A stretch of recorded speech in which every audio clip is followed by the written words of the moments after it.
આજે ડભોઈ વિધાનસભાના પણસલી ગામ ખાતે ગુજરાત જોડો જનસભા મળી અને આ જનસભામાં 1500થી પણ વધારે કોંગ્રેસ અને ભાજપના આગેવાનો કાર્યકર્તાઓ આમ આદમી પાર્ટીમાં આજે જોડાઈ રહ્યા છે। ત્યારે આજે ગુજરાતમાં 30 વર્ષથી ભારતીય જનતા પાર્ટીની સરકાર છે। અહીંયા ડભોઈની નગરપાલિકા હોય, આ ડભોઈ મત વિસ્તાર હોય, માત્ર ને માત્ર ભાજપના જે કોન્ટ્રાક્ટરો છે, એમના જે ચૂંટાયેલા પ્રતિનિધિઓ છે, એમણે જ પોતાના ઘર ભરવાના કામ કર્યા છે।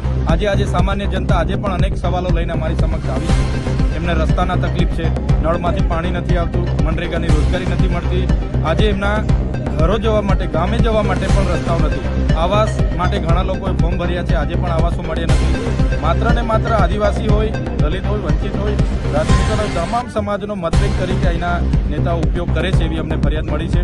સાથે સાથે ખૂબ મોટા પ્રમાણમાં નકલી અંગ્રેજી દારૂ વેચાય છે અને અહીંયા ડ્રગ્સ પેડલરો ડ્રગ્સ પણ વેચે છે એવા ઘણા સ્થળોની પણ ફરિયાદો અમને મળી છે।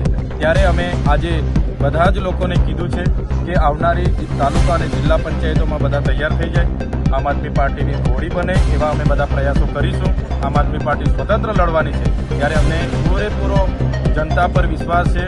આ વખતે પરિવર્તન આવશે અને આમ આદમી પાર્ટી તાલુકા, જિલ્લા અને નગરપાલિકા ડભોઈ મત વિસ્તારમાં છે।